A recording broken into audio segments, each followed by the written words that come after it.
Hi, everybody, and a warm welcome to a brand new episode of The Joy of Logistics.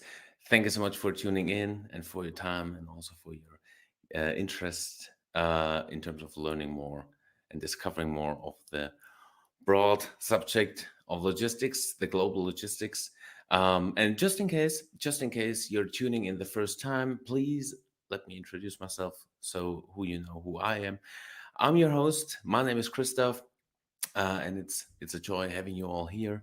And my background is I also hold a Bachelor of Economics and Logistics, and I've been working in the global logistics field or playground for roughly a decade now, focusing on air and ocean freight.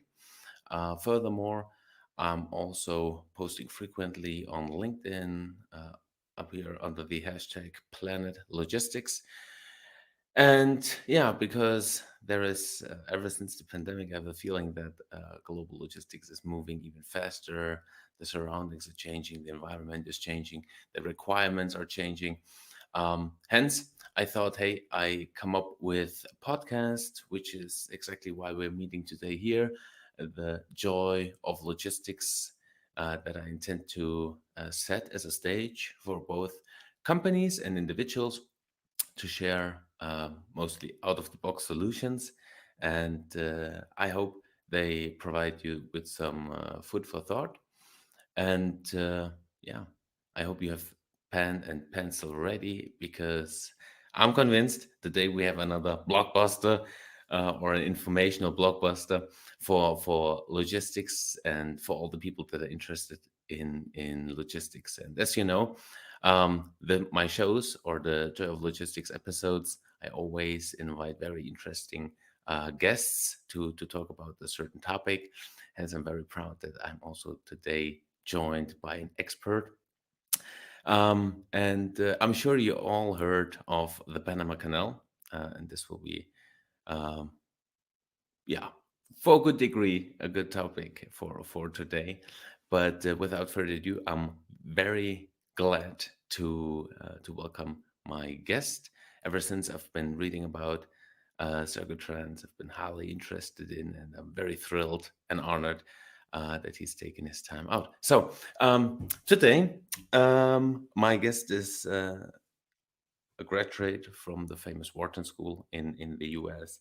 He is a founder of various fintech and retail startups, and he's also the CEO and founder of Circuitrans. So please join me in a warm welcome, Mr. Byron Bennett. Byron, thank you so much for joining us today. Hello. Hi, Christoph. Thank you very much for having me on. Love the show. Been going through some of your older episodes and really appreciate the color that you're giving to innovation within the space. Thank you. Thank you, Byron. Highly appreciate it. And likewise, by the way, I mean, the innovation, that's really good, a good topic. I mean, Oh, we're trying. We're trying. you are trying to take it on something big, man. I love it. Oh, gosh. Big and audacious. Wasn't the goal, but it's turned out to be the goal. We'll get into why and all of that, but yeah. Fantastic. Fantastic. I really love it. And I'm so thrilled for today's episode, for our conversation, Byron. But maybe can you first start out in introducing yourself and also Circuitran a little bit so the audience knows what big player we got in here today. I don't know about big player, and I'm definitely short of stature. But yeah, as you said, I'm a graduate of the Wharton School. I'm a serial entrepreneur. I've done businesses in various different spaces. Yes, retail. Yes, fintech, and now transportation infrastructure. My businesses have been around solving problems and increasing efficiencies and developing organization where there's a need for it. And in our case, what we're trying to do is pretty much start the transportation infrastructure revolution, because we're at a point where uh, we need to improve everything across the board, because we just haven't put enough dollars and resources into maintaining and building up our uh, transportation infrastructure over the Mhm. last decades. And now, like you said, the pandemic brought it all to a head and has focused everyone on, well, why are we having all of these problems? Right. Well, we're having all these problems because we have issues in the system that everyone within the space has been talking about for years, but people outside of the space didn't really understand or get until the pandemic hit, and they started seeing product shortages and price increases and started wondering why we're happening. And now it's like Right. on the tips of everyone's tongues. But prior to the pandemic, no one cared. Uh, and let me just order and it'll come. I don't even Right. think about how it happens. And that's that in a nutshell is what has gotten us to where we are and why we are focused on this space. Essentially, uh, through all of those purchases, growth has gone through the roof, Hmm. and it's not seeing any signs of slowing down. And the infrastructure that we have right now cannot support the current level of growth. So we have to upgrade the infrastructure, and we have to make things more efficient. Um, right now, it takes several weeks to unload or turn over one of these ultra large ships. And while that is amazing, compared to what we had in the past, it is too slow. And it's like, I don't know, the phrase is like watching molasses run. It is just extremely painful to watch and to deal with and to see. Now, going back one step, uh, what we're doing is we're building an alternative to the Panama Canal that will allow us to transfer shipping containers between two ports in northern Colombia, one on the Atlantic, one on the Pacific, Hmm. using an underground tunnel. Now, Hmm. we're only focused on containers, so everything else will still go through the tunnel. But why we started focusing on this particular problem is because 90% of trade goes by sea, right? Correct. But most of that is actually between the North Atlantic and North Pacific, but there's only one route that connects them directly, Hmm. and that's the Panama Canal. Now, that route is amazing and still one of the largest and most amazing infrastructure projects of our time. Hmm. Um, and the additional lock systems has increased the efficiency and the volume. However, it is still the largest marine trade bottleneck on the planet. Hmm. Right now, there is a 2 to 12 day wait to cross the canal, and the Wow. container ships generally have to wait 10 to 12 days.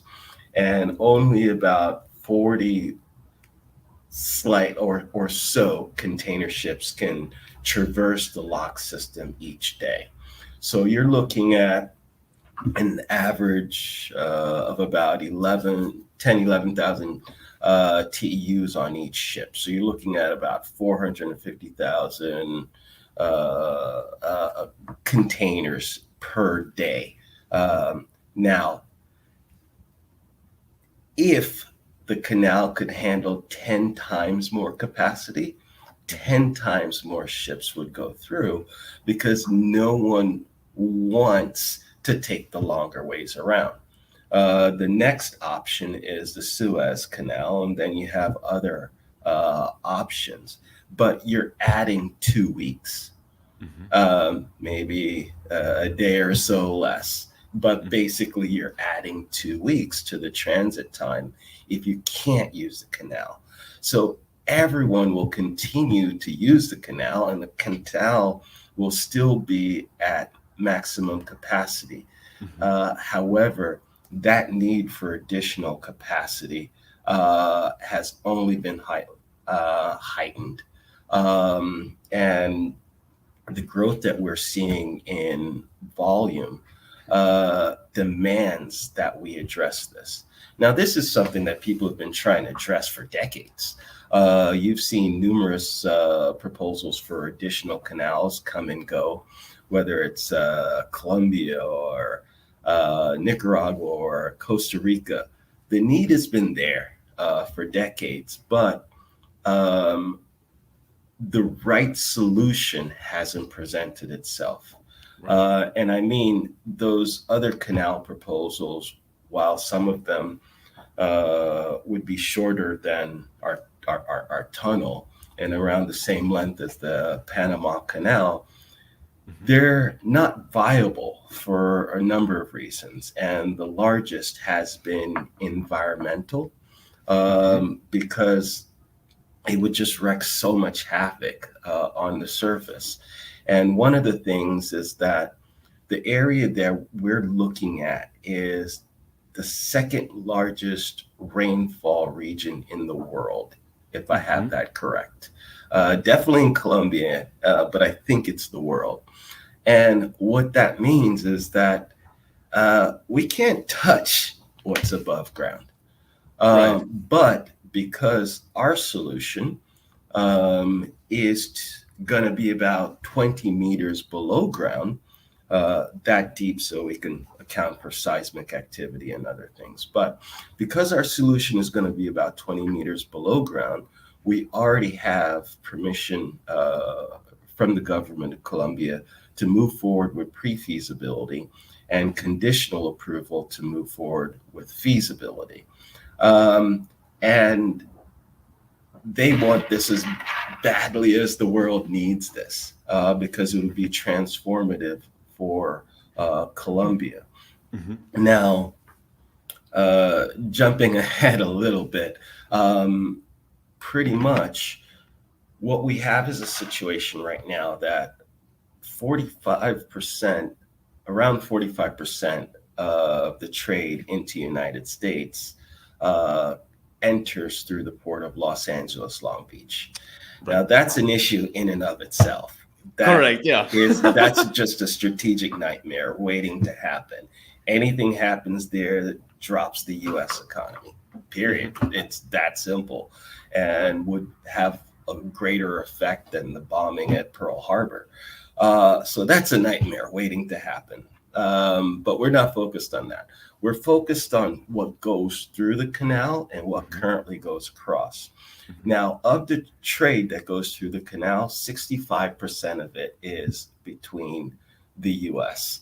Um, so, what we're doing is we're trying to create another land bridge, another highway route for bringing more containers across, so containers can be more evenly distributed into the US and get into the US rail system more efficiently. Hmm. Um, we see the additional volume that we create. I'll go through the numbers in a second, but we're pretty much looking at doubling the volume and potentially more of the goods that flow across Central America. So that means every Gulf port, every Florida port, and the East Coast ports will all see much higher volume, and it'll better distribute goods within the United States and get them into the rail system faster. So that's our goal. And we're starting with Colombia, and it's Hmm. possible to do this in Costa Rica and Nicaragua after. But we're focused on Colombia for several reasons. One, another major issue, and this goes back to your focus on sustainability and green solutions, is that Transportation and shipping account for about 15% of greenhouse gases. Hmm. And what we have is an absolute ludicrous situation where 70% of the containers that we transfer are empty, and 60% that go back to Asia are empty. Hmm.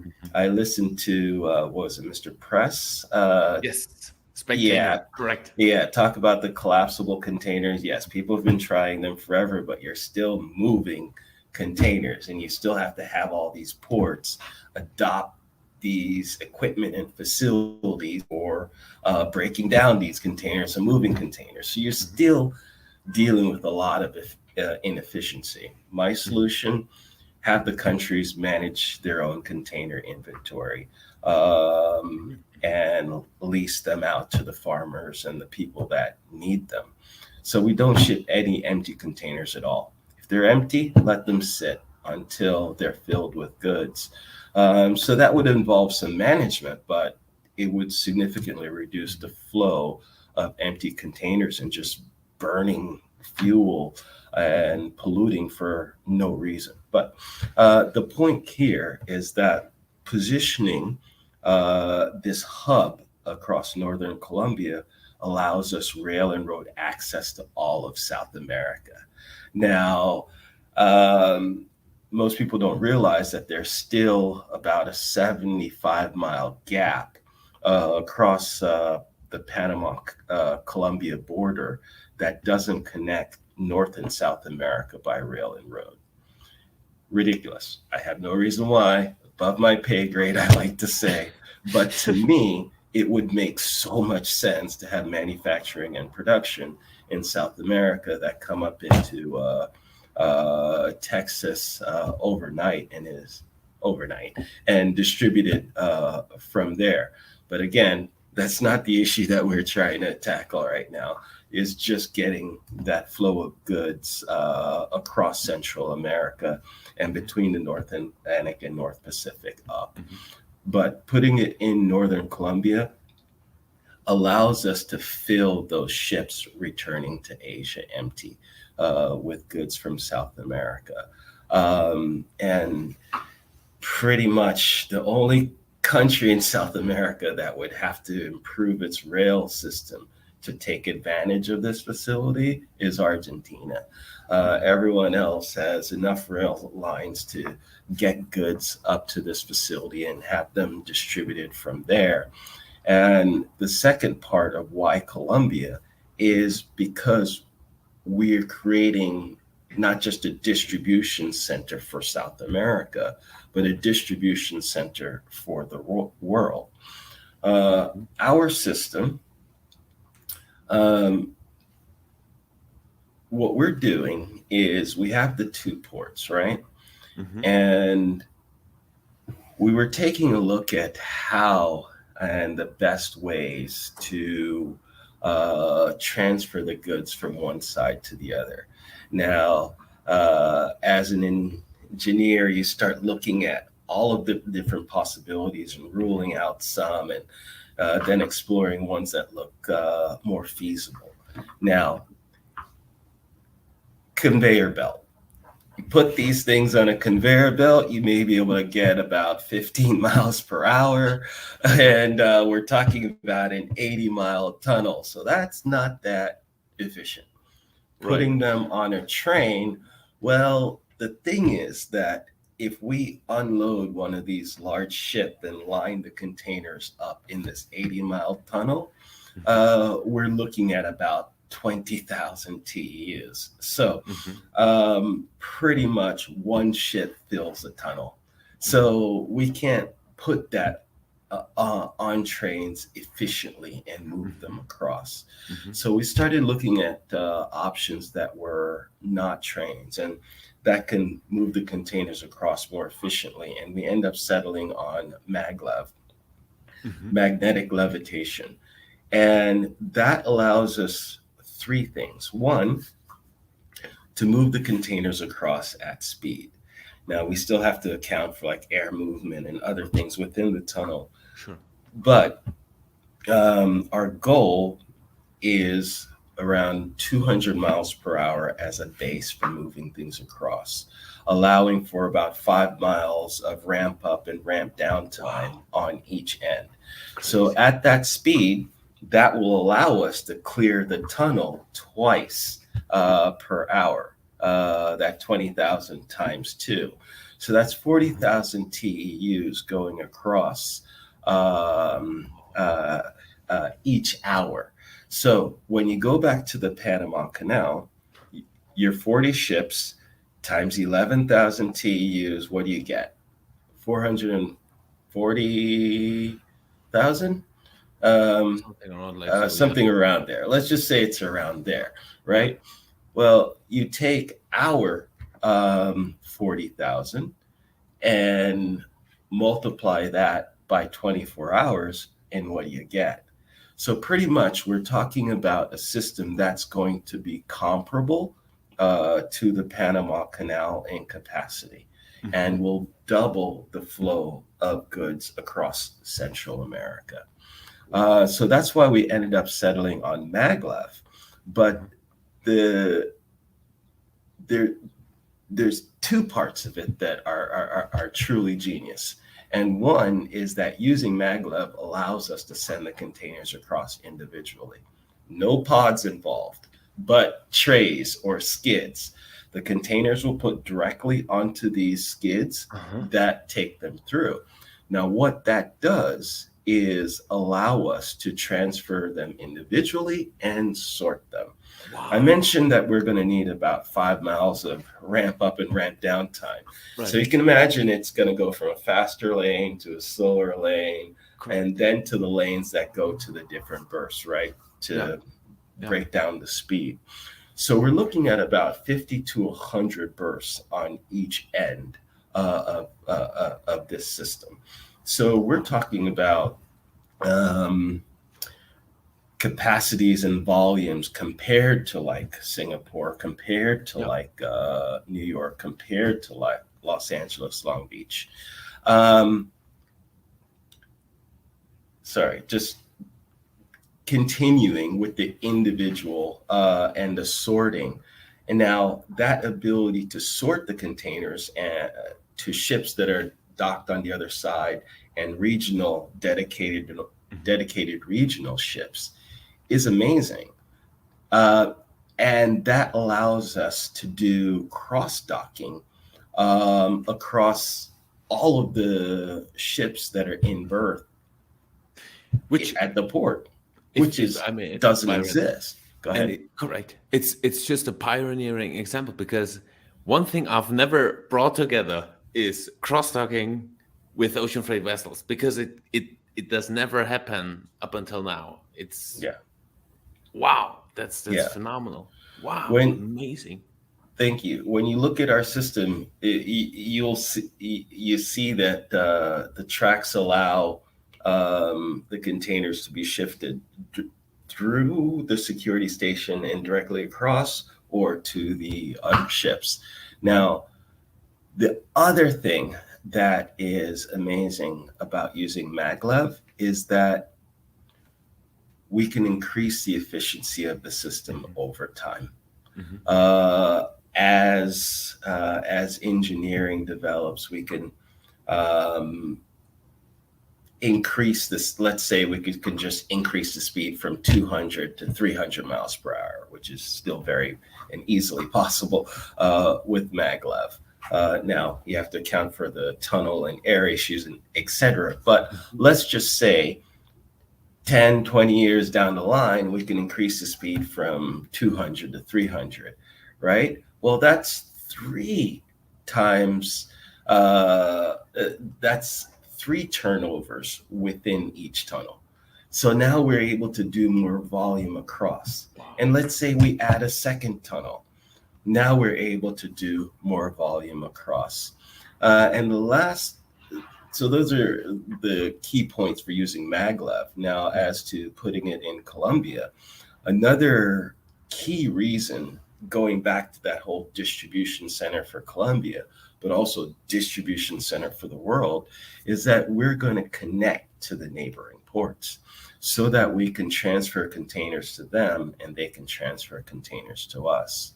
Wow. Currently, there's 3 ports being built on the Atlantic side Mhm. around the Gulf of Oroba.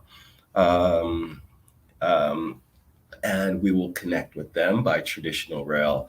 And there's another port being built on the Pacific side that we'll connect to by traditional rail. So now you have our 2 ports, plus 1 on the Pacific, plus 3 on the Atlantic. Now you have this massive transshipment hub and distribution facility. In short, I don't think we will do anything less than double the GDP of every country in South America. Wow. Oh my goodness, Byron, that's Well, when you look at the numbers, even if South America is just filling a small percentage Mhm, of the empty containers that are going back to Asia, mhm. you're still looking at doubling the economies. Wow. And plus also an additional advantage I would say is since we all know that vessel size only know one way, meaning they are growing and growing and keep growing Yeah, and keep growing and keep even further growing, yeah, um, this will be of an additional benefit because, as you already alluded to, the Panama Canal has only a certain width and a yeah, certain depth, meaning if vessels reach a certain scale or a certain size, they are not able to pass through the Panama that's right. Canal, which in your case or in your idea with the distribution facility of the world, I really love that. I really love that slogan, Byron, Thank by you. the way. But with this concept, it doesn't matter how large the sizes grow. It Yeah, doesn't really matter. Of course, maybe you have to add a crane here or there, or maybe extend the walls. Okay, but you don't have to overbuild and re-widen and re-deepen a whole yeah, 80-mile canal at the end of the day, right? Because you already yeah. have the infrastructure there, ready to roll. Yeah. Now we're going to be restricted to the throughput volume that we can Hmm. do, Hmm. but that is absolutely correct. The sizes uh, just keep going up. It's efficient, but what's not efficient is when they idle for 2 to 12 days off the coast of Correct. Panama. What's not efficient is when they're making the return leg empty or 60% empty. So Right. yeah, that will be a huge benefit to the global system that those large ships, some still will, but some won't Hmm. have to make the long journey anymore. Can, for example, uh, turn over on our Pacific side and go back to Asia with full loads and benefit everyone. Absolutely. And as you already alluded to in the beginning, Byron, I mean, it's not just the container vessels that are passing through the Panama Canal. You Yeah, have, of course, tankers, you have dry bulk vessels, you have all sorts of other vessels. And if you could just really just exactly. because it's still a huge number, but just remove the container vessels or reroute them throughout your facility, Well, those other vessels don't have to wait 12 days either. that's the thing, though, Christoph. The volume at the canal won't change Hmm. because this is the thing. It takes about um, 10 hours to traverse the Hmm. canal, right? Hmm. Hmm. And so if these ships can traverse the canal more directly Hmm. and not unload and then reload, then it's actually more efficient Hmm. for them to go through the canal. So we don't see the canal volumes changing at all. Plus, we are Hmm. still in a situation where if 10 times more volume could go through the canal, 10 times more would. Right now, the canal's seeing about 3% of global trade, but that's down from about 5% because Hmm. volume just keeps going through the roof. Hmm. So, yeah, I would like to think we'd be um, making room for some of those other types of ships, but I actually think the container volume will stay the same, and Mhm. that our facility will end up being at maximum capacity as well. Then we'll start looking at second facilities, maybe in Costa Rica or Nicaragua. There's an intermodal campaign being proposed across southern Mexico, but it's up and down through the Mhm. mountains and the various city states run by the cartels, and it would be really expensive. And the grades and incline doesn't lead for much efficiency there. Mhm. So even though that would be about 120 miles across like Oaxaca, um, that's still that's still an option because it would still make sense. What it comes down to is until that 10 to 2 to 12 day wait time goes down to like 0 or 1, Mhm. that means there is still a need for greater capacity across. Right. And as I've said several times, I think if 10 times more ships could go through, 10 times more would. Absolutely, absolutely, I agree, and especially if we take a look on the forecast on, I believe it was solely, no, sorry, it was on global logistics, meaning air freight and ocean freight as well, until, if I recall it correctly, I believe until 2050, the experts are reckoning with roughly a 3x increase of the whole market. Yeah. Okay, so and that number itself is crazy. I can't picture that, Yeah. but um, reason I'm saying this is, um, as you said, if 10 times more, or if the canal allows for 10 times more capacity, there would be 10 times more capacity, which I agree to, because and I think that's also something we've seen throughout the pandemic. Um, we had the initial big global players in container shipping, right? Hapag-Lloyd, Yeah. OCL, you name it, doesn't matter. Next thing you know, everything gets congested, and there is such a spike in demand for ocean freight, for containerized goods. Boom! All of a sudden, you see smaller players emerging as well. Forwarders that are chartering full vessels. You see Amazon chartering a vessel here and there. JB Hunt. You see former solely intra-Asian shipping lines that now say, "Hey, you know what? We have some more vessels. We also go out and make some additional money on the spike in demand, and of course also the shipping fees themselves." So, what do I mean by that? Yeah. Um, I want to allude to that, and I'm convinced that why wouldn't we see something similar again? Meaning, if the volume, if the demand is there are certainly also enough players emerging that will be there to fulfill the demand, just from a, Yeah. from the capacity size.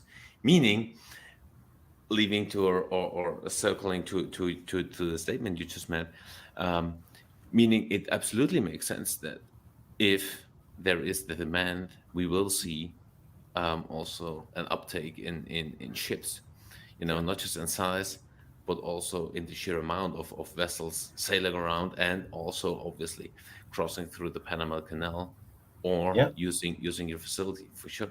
Yeah, absolutely. And we see all of the major shipping lines ordering new ships and Mhm. larger ships, and we Right. know that we're going to have some dedicated ships ourselves, Mhm. right? Because in an ideal world, right, we have like lines that go directly between our facility and the major ports, Mhm. dedicated lines like of course, the closest ones to us, like Corpus Christi, Galveston, Houston. Then on the right side of the Gulf, we got like Tampa Bay. Those are going to Mhm. be like the largest beneficiaries, and we're probably going to want or have direct lines to them. Uh, the idea is that Mhm. we don't want or need large yards. We want everything to go through and to be either put on a ship, a waiting ship, or transferred to one of the neighboring ports to be put on a waiting ship. We want everything to just go, just Mm-hmm. flow. Mm-hmm. And going back to our facility, um, we are, I don't know, going back to the Model T, we're going back production line style. What when you look at our video, you will see that we've done several things to increase the cycle time Mm-hmm. and increase the speed at which we can turn over these ships. One, you'll see no cranes next to our ships, Mm-hmm. and you'll see no trucks. Mm-hmm. That's because right now, the most you can do is put about 5 or 6 of these large double cranes on these ships. And even the big ones that can handle 2 containers at a time, you're still looking at about um, 400 to 500 units being moved by those 5 or 6 cranes. Mm-hmm. So, what we identified is that even using those cranes, we can match the existing volumes of the canal, the existing capacity of the canal. Wow. But we want to build a system that turns over the ships faster so that over time we can transfer more volume. Now, to do that, we have to get rid of the cranes on the side of the ships because they're just such a bottleneck. So, what we Mm-hmm. decided to do is we're going to have our ships come into hangars where the cranes are overhead and untethered from cranes. Uh, that way, um, our goal is to put 50 plus cranes above each ship, and those cranes just pick up a container, move it to the side of the ship, put it on a skid that's already on a track that feeds right into the system, or on a track that goes right to a neighboring ship. Now, if we have 50, for example, above each ship, then we're moving about 3,000 containers an hour. So now we're talking about turning over a ship in a day Wow. versus 2 weeks. Now, those are the goals. That's what we'll build up to. But that is the promise of this transshipment hub. Wow. This is amazing. I mean, I know I keep repeating myself, Byron. I know that. Thank you.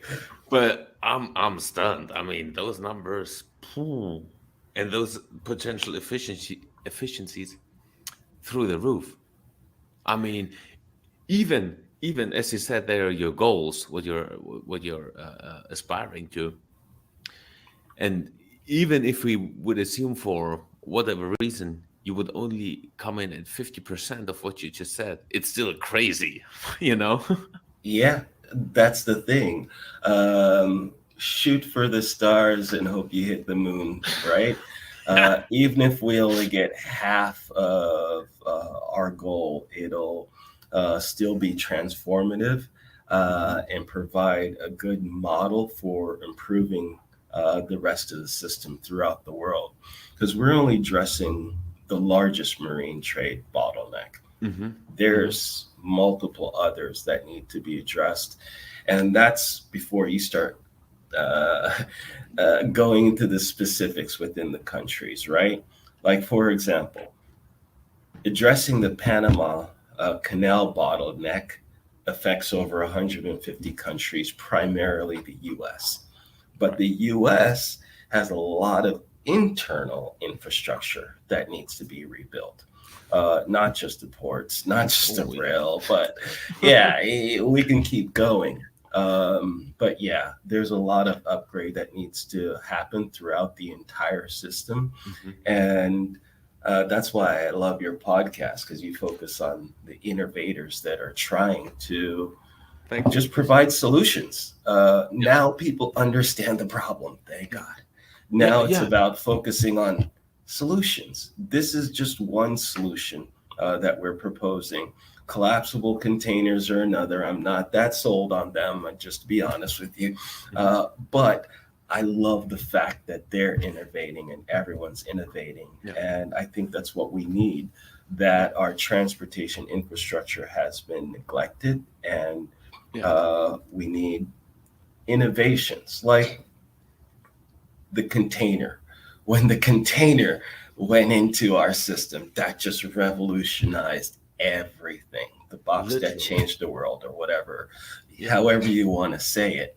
But we need innovation on that level. Yeah. Yeah. To me, we're the first thing we're doing, or we're going to try to do, is show how we can build more efficient ports. And the main way to do that is by changing how crane operations work, so that we can essentially like treat these ships as if they're going into a warehouse or a production facility where everything just keeps cycling. There's no stopping. When one crane moves, the next one comes in. So if I mention that our goal is to have 50 above each ships, well, then there's going to be more on the side, so that they come right in as soon as those move out of position. Mhm. Um, yeah, rambling a little bit. But yeah, Fantastic. That's really fantastic. But yeah, as you said, and this is also what I love talking about, and um, also the pandemic. And note, I'm only talking about the pandemic here from a logistics point of view. yeah, I'm leaving everything else out. I'm just talking from the logistics point of view. I agree. The pandemic really made people, and with people, I mean, the bright, how can I put it? Like really a broad scale of people, yeah. the It everyday brought it Joe, mainstream. broad mainstream. Thank you. Yeah, exactly. All of a sudden, they're also like, oh, wait a minute. I can't get any toilet paper. I can't get any potatoes, onions, banana, whatever. Why?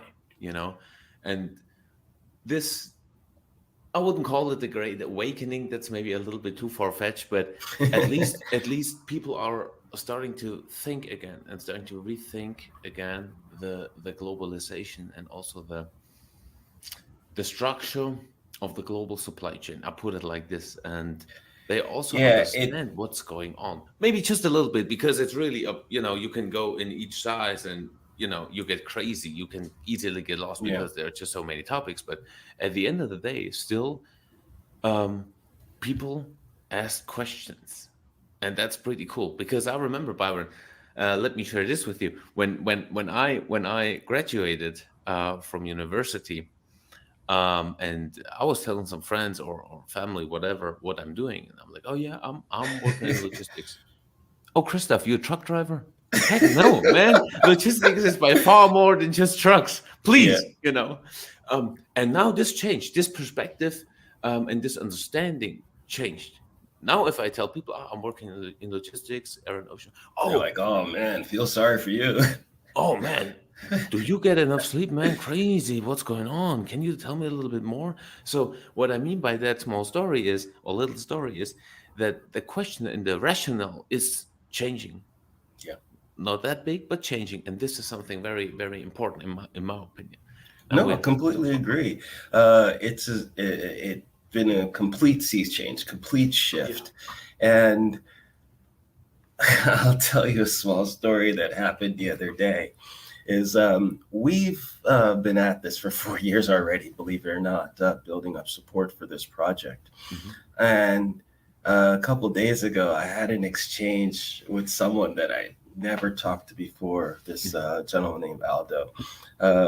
He's CEO of a company called DFD. mhm, But any case, he's like, I've heard of Zergachan and the Pila project that you're building. And to me, it was like music to my ears, mhm, because imagine you're a musician and you write a song mhm, and you go up to someone to play them your song for the first time, they're like, we've heard it already, and it's Hmm. great. Hmm. I was totally amazed. But yeah, it's been a complete change. Now people understand and are Yeah. keying on solutions. Yeah. Yeah. And also quick note here, maybe I think we are at the right timing for that because Yeah, you brought the example when back then when the container hit or when the container really made its way throughout the whole or the entire supply chain across the entire planet, no matter if you're in Germany, the US, yeah, I don't know, Brazil, doesn't matter, right? But that's already what 60-ish years ago, plus maybe a bit more, you know. yeah. So we have the Panama Canal, which has been constructed, I believe, 1914. It was open I for forget the exact year, but and it's been expanded several times. correct. But the point I'm driving to is um, those are old. Those are all pretty old um, procedures. And of course, they've been upgraded and get better, etc. Okay, that's all fine. Don't get me wrong here. But at the end of the day, just like a car or like a cell phone, television, whatever, they are innovating and upgrading at a much higher pace. So I think we're at the right timing for also upgrading the supply chains and the logistics. That's the point I'm driving home. You're 100% correct. And one of oh, okay, one of the points that I like to make along that line is those innovations happened in a world and in an environment that wasn't truly global. But Mhm. now we're in a global environment and a one system and one global economy. We need a global transportation system. We need the pieces to be thought about and designed and built from a global perspective. Right. You know. I like that. Yeah. Yeah. Thank you. And I didn't mention this yet, but our facility will be 100% green, 100% sustainable. Because we're using maglev, we're pretty much, Mhm. it's going to be a large electricity draw, but Mhm. we're going to focus on all clean sources of energy. Mhm. And for that reason, um, this is not just going to be a green corridor, but probably the first truly green shipping corridor because everything from start to finish will be sustainable. Wow. And we've already picked up several awards for it, and we haven't put a shovel in the ground yet. Wow. This is crazy. We When were a finalist at the EU Tech Awards, and we took first place at the ESG World Summit and Grid Awards in Singapore.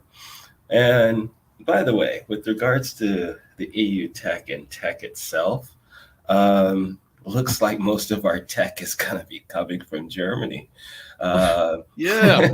yeah, our well, it looks like our tunnel boring machines will come from Herreneck in southern Germany. Mhm. In my opinion, they build the largest and the best. You have a company, Max Bogle, that has Mhm. already floated a 40-foot container on a maglev track, and their system already goes 150 miles per hour. So it's not going to be a stretch getting ours up to 200. And you have a few others as well that we're going to be working with, but they're all in Germany. Wow. And that's again the nice thing about globalization, you know. It just brings people and countries and companies so much closer together, you know. That's something that's, in my opinion, is just phenomenal. So Yeah. each and everybody get to take advantage of the best concepts and the smartest people that are out there. It's just Yeah. brilliant. And just a quick plug if you're not already thinking about it, Max Bogle and another one, Fluid Logistics, Lars. Those are Mhm. two considerations for future podcasts. I appreciate that. Let me just note that down real quick. Uh, Excellent. Perfect. Perfect. Highly appreciate that, Byron. I mean, Yeah, no problem. It's like they we need to support each other. And right. one thing that is amazing is that we're not the only ones thinking about ways to try and improve our system. There's other people out there doing it and thinking about it, and we don't know about what they're doing.